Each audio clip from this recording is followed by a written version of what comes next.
Hello बच्चों, ये JEE main 2023 का क्वेश्चन है 10 अप्रैल शिफ्ट 1 का। If the earth suddenly shrinks to 1/64 of its original volume with its mass remaining the same. यहाँ पे मास सेम बोला गया है। ओके, अब जो श्रिंक हो रहा है बच्चों, इसके श्रिंक वाले प्रोसेस में ऐसा तो है नहीं कि हम लोग अर्थ को जाके अपने हाथ से प्रेस करके श्रिंक कर रहे हैं। दैट मीन्स कि यहाँ पर खुद से ही वो श्रिंक हो रहा होगा। मतलब कि यहाँ पर एक्सटर्नल टॉर्क और एक्सटर्नल फोर्स क्या हो जाएगा, ज़ीरो।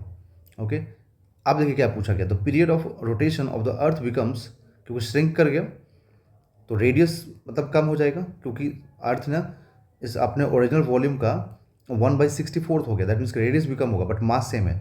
तो रेडियस कम होगा तो ऑब्वियस सी बात है कि टाइम पीरियड में फ़र्क पड़ सकता है। Okay, the value of x पूछ रहा है कि यहाँ पर एक्स कितना होगा, ये हमें बताना है। तो हम लोग क्या करेंगे यहाँ पर कि जैसे मान लीजिए ये अर्थ हो गया, ठीक है, अर्थ का मतलब ओरिजिनल शेप हो गया ये। तो मान लो कि अर्थ का वॉल्यूम यहाँ पर वी है, ठीक है, रेडियस आर है। अब ये श्रिंक हो करके अर्थ यहाँ पे आ गया, और ये जो फाइनल वॉल्यूम हो गया ना वी डैश, वो इनिशियल का 1/64 हो गया। तो फाइनल कुछ हम लोग आर डैश मान लेते हैं रेडियस, ठीक है। तो अब हम लोग क्या लिखेंगे यहाँ पर कि जो फाइनल वॉल्यूम है उसके बारे में, कि हमें जो है ना यहाँ पर रिलेशन तो निकालना पड़ेगा ना रेडियस के टर्म्स में। तो 4/3 पाई आर क्यूब वॉल्यूम, और वी डैश क्या लिखेंगे अब, 4/3 pi r dash cube. Okay, तो आप लिखेंगे यहाँ पर कि 4/3 pi r dash cube is equal to 1/64 को साइड कर दीजिए, फिर आप लिखिए वी का यहाँ पर 4/3 पाई आर क्यूब। ओके, तो 4/3 को ना आप कैंसिल कर दीजिए यहाँ पर। ओके, तो r dash cube is equal to r³/64, और r³/64 में जो 64 है ना उसको 4 का पावर 3 कर सकते हैं आप। तो यहाँ से आर डैश निकालेंगे तो आपको r/4 मिलेगा। मतलब वॉल्यूम 1/64 होगा, दैट मीन्स रेडियस 1/4 हो जाएगा। और क्वेश्चन जब मैं पढ़ रहा था, जब रीड कर रहा था, तो मैंने आपको एक चीज़ बताया था यहाँ पर कि अर्थ खुद से श्रिंक कर रहा है। मतलब इसमें हम लोगों का कोई कंट्रीब्यूशन नहीं है, हमने कोई एक्सटर्नल फोर्स नहीं लगाया है, एक्सटर्नल टॉर्क नहीं लगाया है।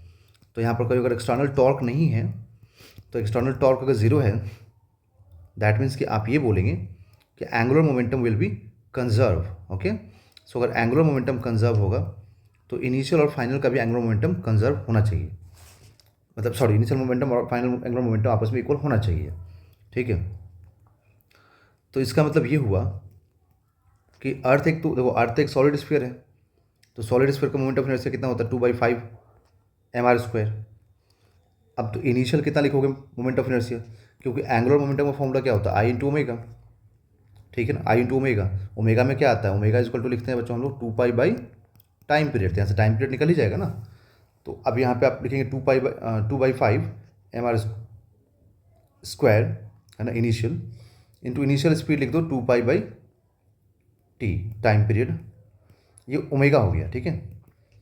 फाइनल जब श्रिंक हो गया, अब देखो मास यहाँ पे बोला गया सेम है, तो मास में कोई चेंजेस नहीं करेंगे आप, बस रेडियस क्या हो गया 1/4 हो गया। तो आप यहाँ लिख देंगे। बच्चों लास्ट तक देखना जरूर वीडियो, क्योंकि इसमें कुछ भी आप एरर करोगे ना फिर आंसर नहीं आएगा। ये ना कि जल्दबाजी में बंद कर दिया, ओ अब तो कंसेप्ट मालूम हो गया, आप सॉल्व कर लेंगे, तो फिर लास्ट में एरर आ जाएगा, है ना कुछ अगर आप एरर कर दिए ना मिस्टेक्स, तो फिर प्रॉब्लम होगी। तो 1 सेकेंड लगेगा, आप इसको देख लीजिए, ठीक है। ओके, तो ये आ गया यहाँ पर, ये आई डैश हो गया, मतलब फाइनल आई, और ये फाइनल ओमेगा, ठीक। तो ये 2/5 m सेम, इवन r² भी सेम आएगा, 2π भी सेम आएगा। तो यहाँ पे क्या आएगा 1/t इज इक्वल टू, यहाँ पे 1/4 था ना, तो 1/4 का स्क्वायर कितना हो जाएगा 1/16, और इंटू में क्या आएगा 1/t डैश। इसका मतलब कि t dash is equal to क्या आएगा t/16। तो अगर t dash is equal to t/16 आएगा यहाँ से, तो हम लोग यहाँ पर बोलेंगे कि अब हमें यहाँ जो टाइम पीरियड है ना, अब देखो यहाँ देखना पड़ेगा कि हम लोग को टाइम पीरियड क्या मिलेगा। 1 मिनट रुकिए, तो ये t-24 है ना, t/16, तो टाइम पीरियड तो होता है यहाँ पर वैसे नॉर्मली कितना होता है 24 आवर्स, तो 24 आवर्स रखेंगे अपॉन 16, तो कंपैरिजन करेंगे तो 24/x है ना, अर्थ का जो ओरिजिनल टाइम पीरियड है ना, वो तो 24 है ना पूरा यहाँ पर, तो आप रखें यहाँ पर, तो ये कितना आएगा 24/x इक्वल टू 24/16, मतलब x इक्वल टू यहाँ से 16, कंपैरिजन करके तो जो x का वैल्यू पूछा था ना वो 16 हो गया।